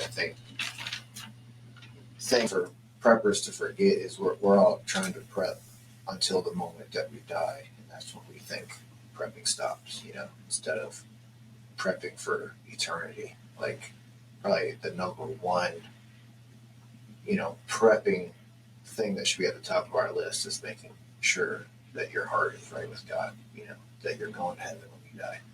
And then number two should be making sure my family and my closest relatives are going to be with me in my bunker in heaven, And so I think that's just easy to forget. Like, prep to see, like I was saying, who can live the longest. It's like, that's not what it's about. Not at all. Yeah. It's about still be prepared when your ticket's punched that you know where you're going when you die. Yeah, that's a good reminder.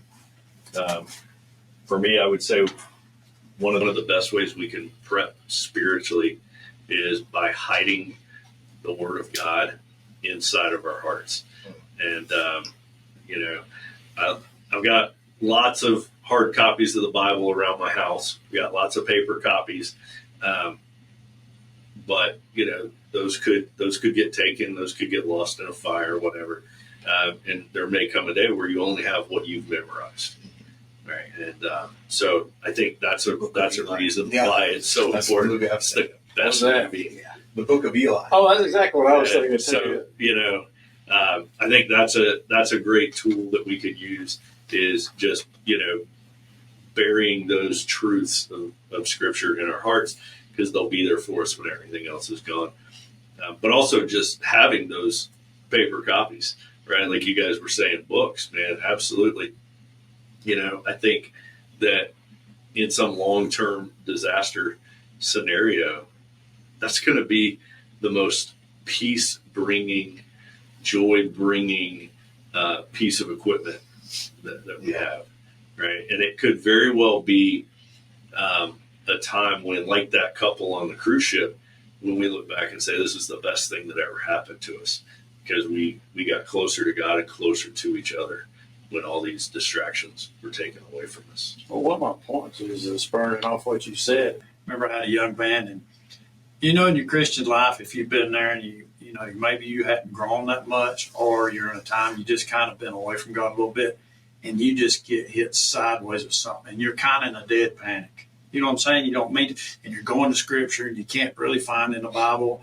And then sometimes you just need other people to pray for you. But what I was telling him, I said, studying your Bible is almost like bodily exercise. You need to be working out in that Bible. And there's things is where you go to when you have that problem, that you can go to that Scripture for comfort. That, especially for men, reading a chapter out of Proverbs every day is one of the best prepping books you could ever read in your life, is the book of Proverbs. Yeah. And I was like, you'll be fine. And then go to Hebrews chapter 11. If you're a young Christian, you just got into this, go to Hebrews chapter 11 and look at their experiences. Say, God got them through that. He said he's not a respecter of persons. He'll do me. Then when you go through your hell in your life, you're like, he got me through that. We'll do this. And you can't live your life at a high level of faith until you are put in a place that you're going to need your high level. Because a lot of people will say, well, I'm strong. I know my Bible and all this. Okay, you've put all this in you, but when you get down to it and you freak out, come on, man. I mean, that's understandable at times, but it's time to, the Bible says, gird your loins and get Ziklag. That's the reason we named our tribe what we named our tribe. They lost all their stuff. We're talking about kept putting stuff back. Yeah. So they lost their stuff. They burnt their houses. They were never getting those back, but they got their women and children and all their stuff. They get down there and they'd spend all this time in this group of men, their tribe. And it said they cried till they could cry no more. And they even thought about stoning David. And I love what it says. It said, David encouraged himself in the Lord. He didn't lay down and beg God, please change my situation. And we've all done that. I'm as guilty of that too. No, he got up and he decided that he was going to live for God. And when he inquired of the Lord, what did it say? God said, pursue and you will recover all. This is an entirely different mindset than what's being preached in most of the church. Is we need to get to the point that we've exercised ourselves deep enough in God and we build on our experiences. When we get hit sideways, we're ready. Yeah. Why don't we work out at these workouts, Tribe? Because it comes down to we need to help somebody. We need to have the physical strength to be able to help them. That's right. All right. Last question is one I didn't give you guys to prepare for. Oh, boy. I'm going to give you a surprise question here. What do you think is the most likely scenario for a long-term disaster in this country? That's a good one. Likely, not sure. The one that I'm hoping for, an EMP, so we get rid of all this social media. No, no, YouTube That is would great. be awesome. No, yeah, That would be great. Yeah. So whatever takes out TikTok. yeah.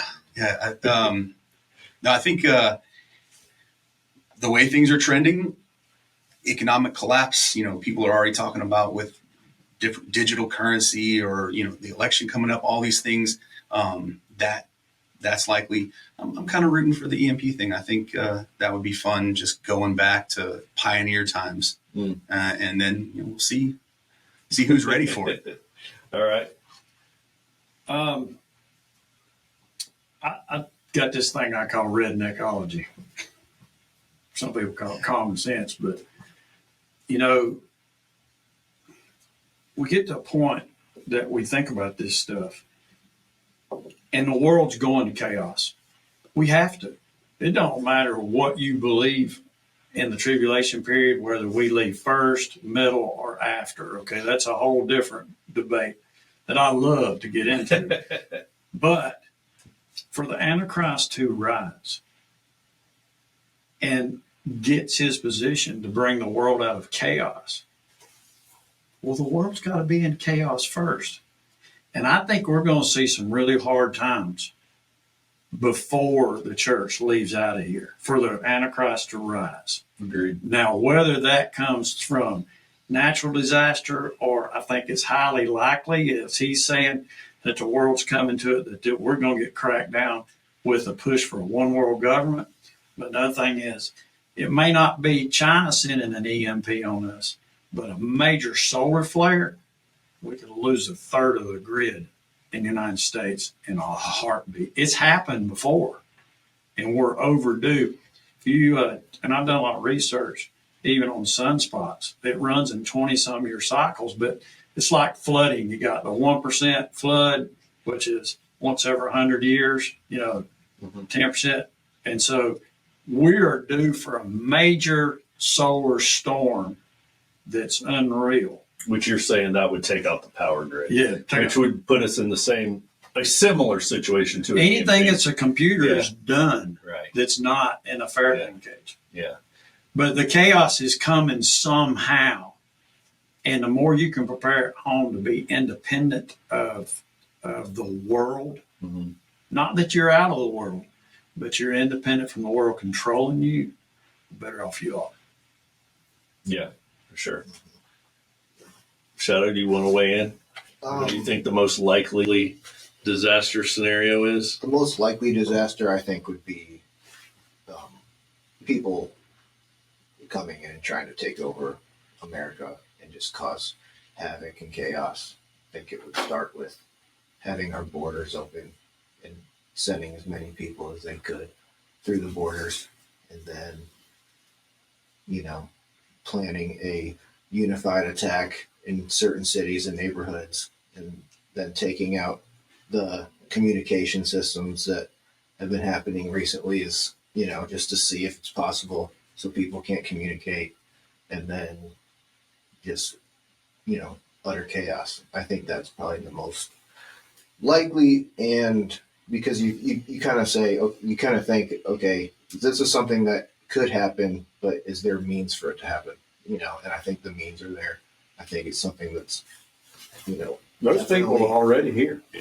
Right. So Red Dawn. That's what I'm talking about. Yeah. Okay. Well, you're stealing mine, because that's mine too. And I know you and we talked about this, but I think the most likely one, and I mean, I hate to even say this out loud, but I think it's,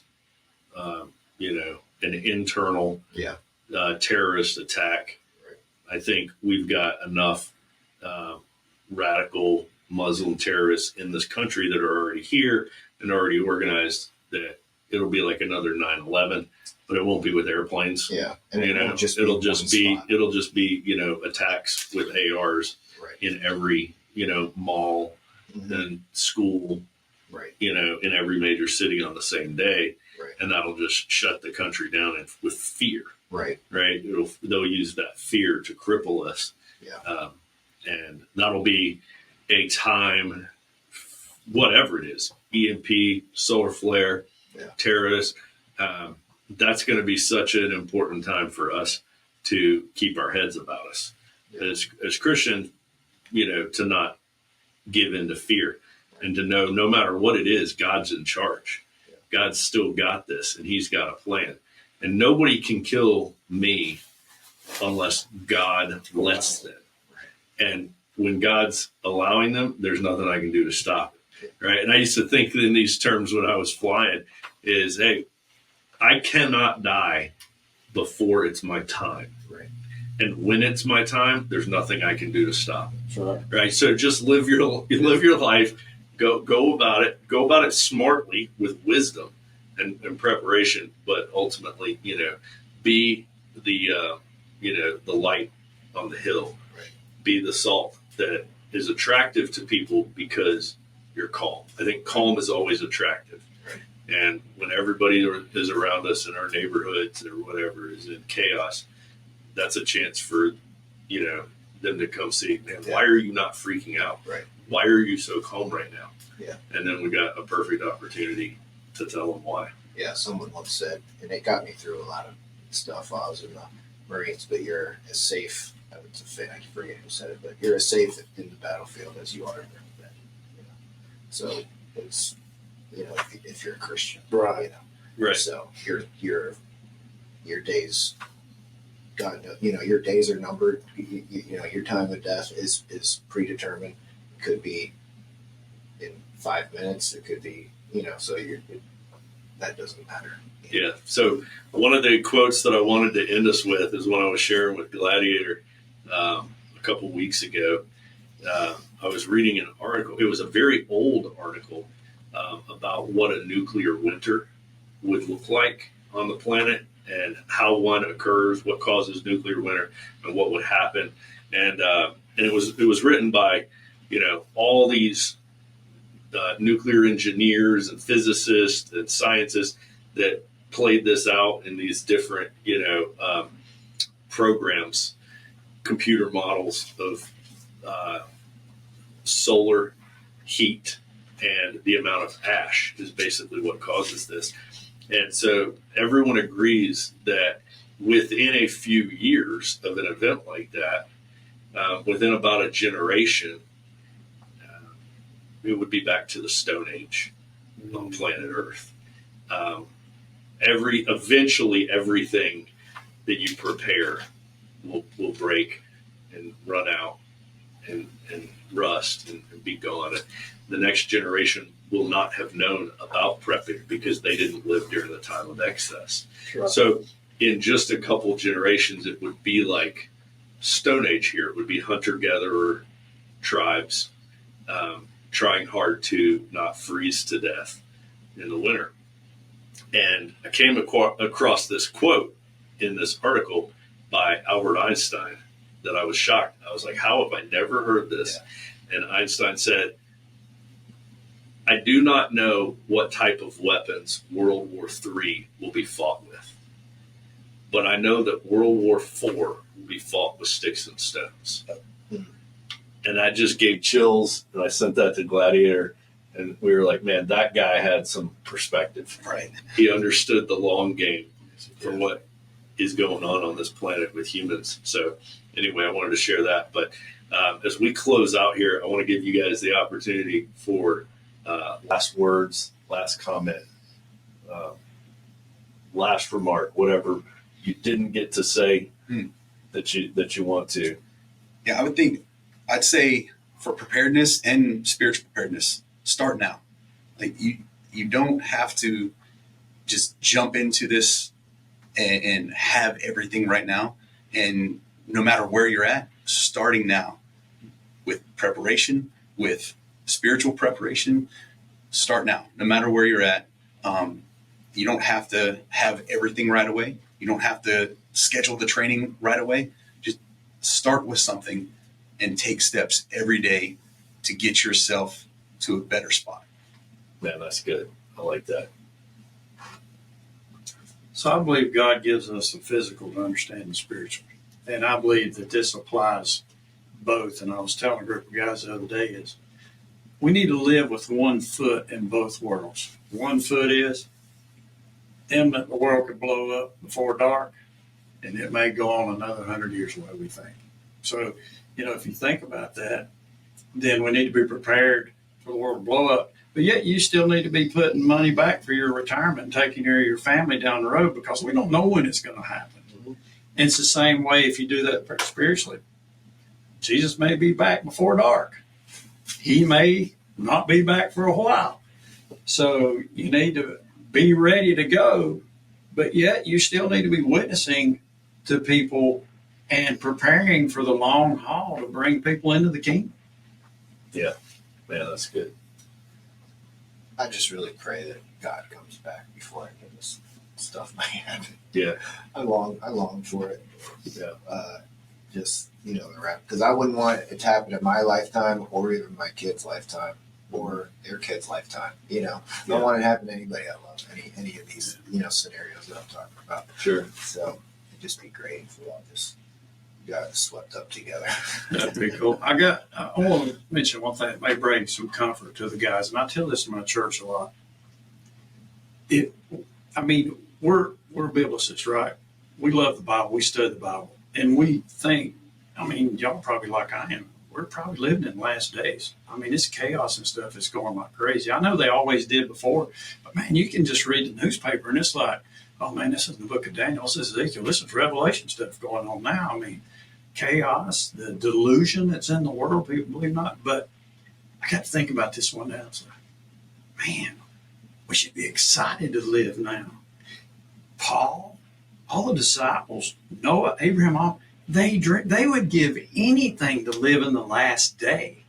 We are given an opportunity to live in the last day. God knew that you were going to live now. And that means he equipped you. You're ready for this struggle. God equipped us for the struggle of life. And this has been at Paris Island and stuff and Sears School you got through. It's just like you said at Patch class. You guys can do more than you think you can.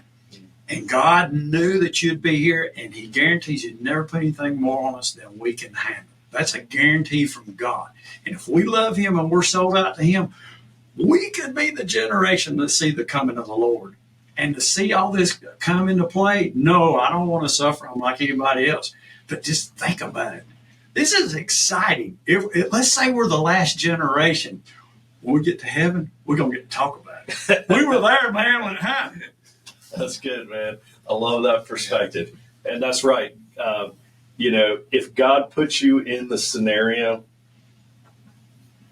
then he put you in that scenario. So wherever you find yourself, know with confidence that God put you there, right? Wherever you are, whatever trial hits, whether it's a disaster physically or emotionally, or your marriage goes to crap. Just turn to God in everything, and don't try to rely on yourself. Yeah. That's awesome. Well, thank you guys. This has been awesome. This has been our official longest podcast, really? which is fantastic. And I was not done. I was hoping it would be. Yeah. And that was what I wanted to say. If you guys enjoyed this podcast, let us know. We would like to do a part 2 that goes a little more advanced. Today we just talked to them about their top 7 tips, for how to prep. But we can do a 2.0 of this if you'd like to see us go deeper and hear some really cool tips and tricks for advanced prepping for Christian man. So guys, check out, our YouTube. Please like us, follow us, and share this with any other guy that you think needs to hear it. Thanks.